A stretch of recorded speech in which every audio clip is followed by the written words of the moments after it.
पन्नगे च सुरेन्द्रे च कौशिके पाद संस्पृशि निर्विशेष मनस्काय श्री वीरस्वामिने नमः। आरहत वाङ्मय में कहा गया है, नान में गग्ग चित्तोय ठिओ ठावय ई परम सुयाणी य अहिजित्ता रओ सुय समाहिए। 10वें आलियम आगम में समाधि के 4 अंग बताए गए हैं, 4 प्रकार बताए गए हैं। विनय समाधि, श्रुत समाधि, तपः समाधि और आचार समाधि। ये 4 चीजें ऐसी हैं जिनसे समाधान, शांति, संतोष, संतुष्टि, तृप्ति, सुख प्राप्त हो सकता है। विनय के द्वारा भी आदमी सुख को प्राप्त होता है। अविनीत आदमी दुखी बनता है और सुविनीत, विनीत सुखी बनता है। जहाँ अनुशासनहीनता, उच्छृंखलता, उद्दंडता, अविनीतता होती है, वहाँ विपत्ति को मानो न्योता है, विपत्ति आती है, आ सकती है। और जहाँ विनयशीलता है, अनुशासितता है, आज्ञाकारिता है, निरहंकारिता है, तो वहाँ संपत्ति आ जाती है, आ सकती है। विपत्ति और संपत्ति दोनों एक प्रकार से बहने हैं। हमारे जीवन में भी कई बार कठिनाइयाँ, विपत्तियाँ आ सकती हैं। पुराने बंधे हुए कर्म हैं तो तकलीफ भी भोगनी पड़ सकती है और सुख भी मिल जाता है। तो आपदा और संपदा ये जीवन में कभी कभी आती जाती रह सकती हैं। एक गरीब युवक था, आर्थिक तंगी थी। सोचा क्या उपाय हो कि आर्थिक तंगी दूर हो जाए। तो किसी भले आदमी ने सुझाव दिया कि थोड़ा संस्कृत जानते हो क्या? कहा संस्कृत तो नहीं जानता हूँ। कहा थोड़ी संस्कृत मैं तुमको सिखा देता हूँ। फिर एक दिन राजा के पास जाओ, कुछ संस्कृत में बोलो। हमारे राजा जी संस्कृत भाषा के प्रेमी भी हैं और यूँ उदार भी हैं, तो वो प्रसन्न हो जाएंगे तो कुछ दे देंगे। कुछ संस्कृत का अभ्यास कर लिया, कुछ बातों की जानकारी कर ली और युवक एक दिन राजमहल के पास गया। द्वारपाल खड़ा था। द्वारपाल से युवक ने कहा कि मैं राजा जी से मिलना चाहता हूँ। क्यों भाई, क्या काम है? राजा जी से क्यों मिलना चाहते हो? कि राजा जी मेरे मौसेरे भाई हैं, मेरे मासी के बेटे भाई होते हैं। इसलिए उनसे मिलना चाहता। द्वारपाल ने देखा लगता तो बहुत साधारण आदमी है, गरीब सार, ये राजा का भाई है। तो ठीक है, मैं ऊपर जाके बात करता हूँ। द्वारपाल ने अपने से बड़ा जो सचिव था राजा का उसको कहा कि नीचे एक युवक खड़ा है और वह महाराज से मिलना चाहता है, और मिलने का उद्देश्य यह है कि राजा जी, वो कहता है मेरे मौसेरे भाई हैं, मासी के बेटे भाई, इसलिए मिलने आया हूँ। आप राजा जी से बात कर लो, जैसा आदेश हो वैसा मैं करूँ। तो सचिव, पर्सनल जो सचिव था, वो राजा के पास गया। बोला महाराज, कोई युवक आया, कोई आपका मासी का बेटा भाई ऐसा बता रहा है।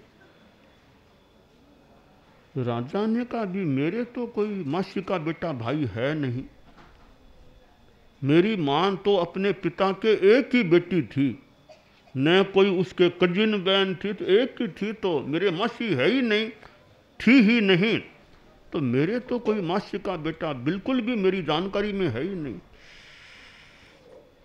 तो महाराज वो युवक कह रहा है कि मासी का बेटा भाई, ठीक है, उसको यहाँ ले आओ, बात करते हैं, लेके आओ।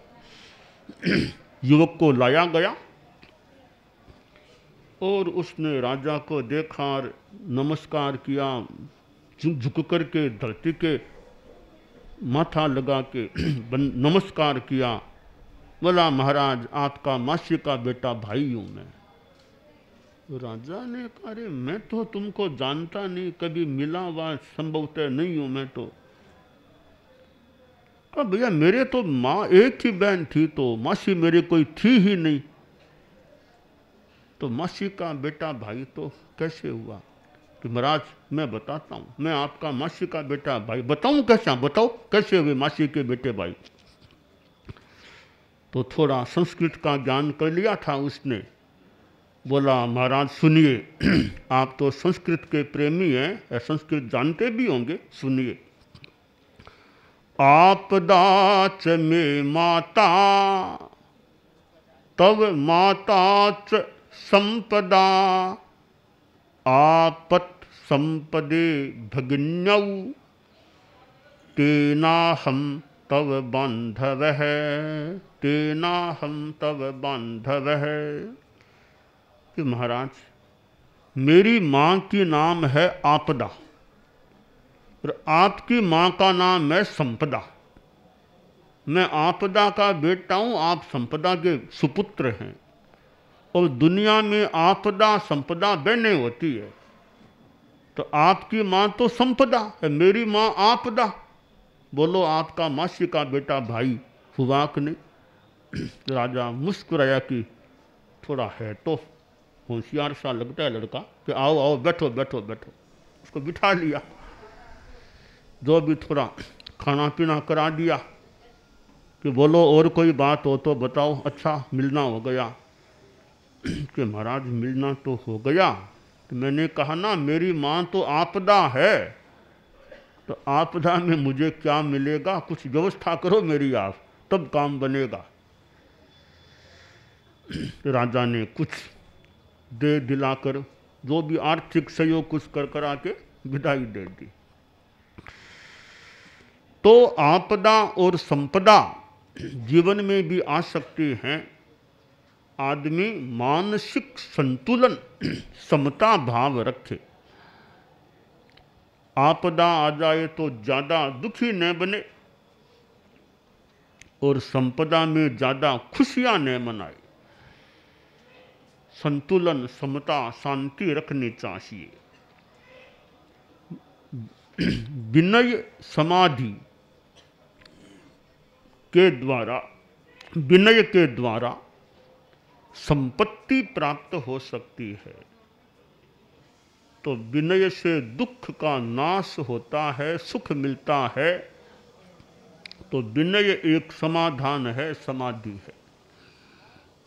श्रुत समाधि, ज्ञान से भी समाधान मिलता है। ज्ञान से तो कितना शंका समाधान हो जाता है।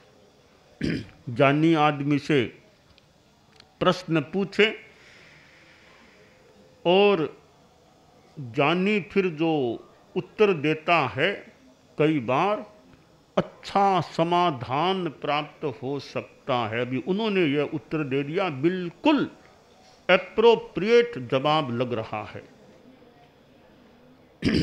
तो श्रुत और ज्ञान से भी समाधि मिल सकती है। स्वाध्याय करें, पढ़ें, चिंतन मनन करें।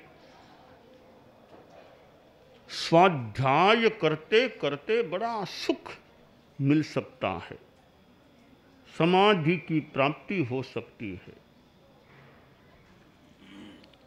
और तपस्या, तपस्या से भी समाधान। कोई आयम्बिल करे, उपवास करे, एकांतरा करे।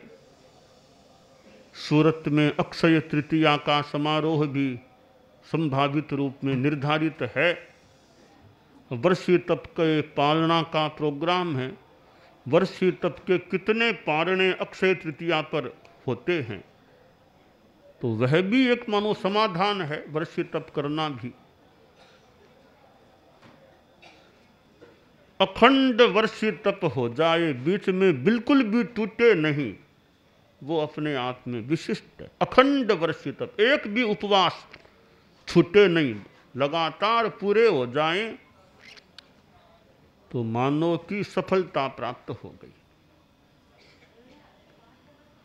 तपस्या के यूं तो 12 प्रकार हैं, 12 प्रकार, उपवास आदि यानी अनशन उनोदरी करते, स्वाध्याय ध्यान आदि आदि 12 प्रकार हैं।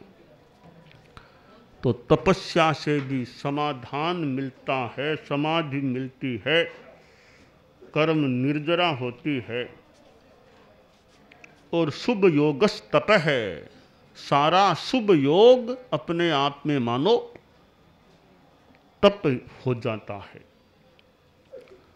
और आचार समाधि, आचार भी एक समाधान है। आचरण जीवन का अच्छा है, संयम है, चारित्र है, तो वह कितना बड़ा समाधान है। तपस्या करे नन्नथ निर्जरठ आए तब महिठ जा। निर्जरा के सिवाय अन्य किसी प्रयोजन से तपस्या नहीं, निर्जरा के लिए तपस्या करो। और आचार का पालन नन्नथ आर हंते हिम हे उहिम आयार महिठ जा।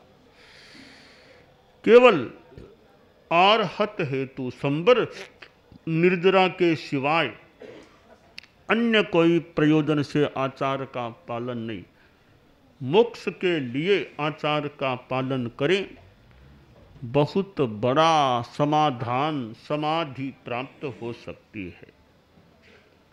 तो जीवन में विनय हो, कि विद्या ददाति विनयम, विद्या विनय देती है।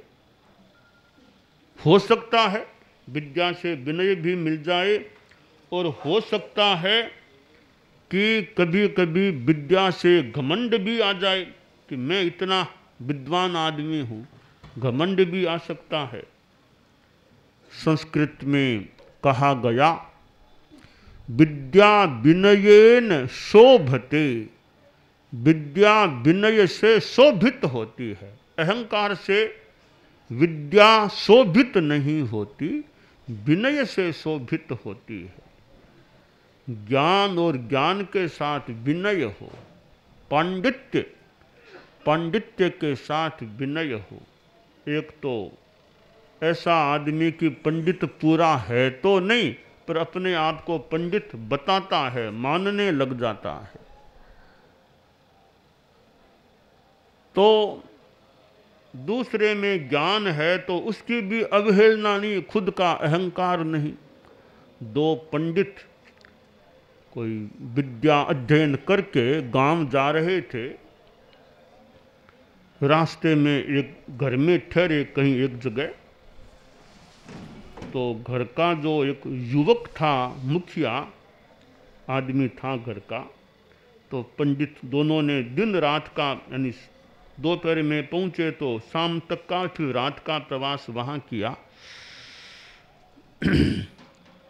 तो रात में यूँ युवक, घर के युवक ने दोनों पंडितों से अलग अलग बात की कि पंडित जी अध्ययन कैसे क्या। हाँ भी मैंने तो बहुत अध्ययन किया है। कि आपका साथी है उनका भी अध्ययन कैसा है, ठीक है, कैसे है। एक ने कहा जी क्या अध्ययन है, गधा आदमी है, गधा, कुछ नहीं जानता, फालतू तिलक छापा कर लिया, गधा आदमी है। तो ठीक है। अब वो युवक उनके पास भी गया, उस पूछा भी वो पंडित जी कैसे, कितने, क्या विद्वान। अरे क्या विद्वान है, बोलते बहुत है, बलद है बहुत, बलद क्या जानता है। एक ने एक को गधा बता दिया, उसने उसको बलद बता दिया। अब यह मतलब एक तरह से ईर्ष्या का भाव, या पंडित होने पर भी विनय का वो इतना भाव नहीं। दोनों ही पढ़े लिखे थे पर एक दूसरे की हल्की दिखा रहे थे। अब सवेरे दोनों को रवाना होना था तो युवक बोला सा नाश्ता करके ही जाना, बिना नाश्ता करके नहीं जाने देंगे। ठीक है भाई, देख लेंगे। तो भोजन क्या परोसे, एक के लिए गधे के लायक खाना परोस दिया, एक के लिए बलद के लायक चीज़ परोस दी। सा ये क्या करते हो, मजाक क्या करते हो। सा मजाक मान लो, कुछ भी मान लो, जैसा परिचय मुझे मिला आपका एक दूसरे का, वैसा भोजन मैंने दे दिया। इन्होंने कहा यह गधा है बना बनाया, इन्होंने कहा यह बलद है क्या, तो मैंने वैसा ही भोजन ला के रख दिया। अब दोनों की अक्ल ठिकाने आई रे, हमने एक दूसरे की हड़की दिखाने की चेष्टा की, उसका परिणाम है यह व्यवहार हुआ। तो अगर ज्ञान दूसरे में वास्तव में है, हम जानते हैं, तो उसकी हड़की दिखाने की चेष्टा क्यों करें। दोनों पढ़ लिख कर आए हो तो वो भी तो ज्ञानी है, तो ज्ञानी के ज्ञान का असम्मान क्यों करें। या तो कुछ भी ना बोलो, मान लो कुछ मत बोलो, ये क्यों कहो कि गधा है वो, तो पढ़ा लिखा है तो गधा क्यों कहते हो उसको, उसको बलद क्यों कहते हो। तो यह ज्ञान के साथ विनय होना चाहिए। अहंकार नहीं कि मैं ही पढ़ा लिखा हूं, वो क्या जानता है। अरे मैं ठीक है, तुम विद्वान हो सकते हो, तो दुनिया में एक ही विद्वान है क्या, तुम और कोई दुनिया में विद्वान नहीं है क्या। हाँ, तुम अच्छे आदमी, पढ़े लिखे योग्य हो सकते हो, तो दुनिया में और कोई है ही नहीं, यह सोच के बोलो। और तुम ही थोड़ी सब कुछ विद्वान हो, और भी दुनिया में हो सकते हैं। तो ज्ञान का घमंड नहीं, ज्ञाने मौनम क्षमा सक्तव। ज्ञान होने पर भी मौन, यानी वो ज़्यादा है ज्ञान, उतने से ज़्यादा दिखाने की चेष्टा नहीं करना। जिनसे ज्ञान लिया उनका नाम छिपाने की चेष्टा अभिनय भाव से। पूछे सा आप तो उनके पास पढ़े थे ना, अब नाम वो कहने में भी संकोच है कि मैं कैसे कहूँ उनके पास पढ़ा। तभी जिनके पास पढ़े थे, वस्तुस्थिति है यही, तो फिर छिपाने का प्रयास क्यों करते हो। ज्ञानदाता के नाम को छिपाने का प्रयास क्यों करते हो। तो ज्ञान के साथ विनय हो, अविनय न हो, तो ये विनय, श्रुत, तप और आचार, ये चार ऐसी चीजें हैं जिनसे सुख, समाधान और शांति प्राप्त हो सकती है।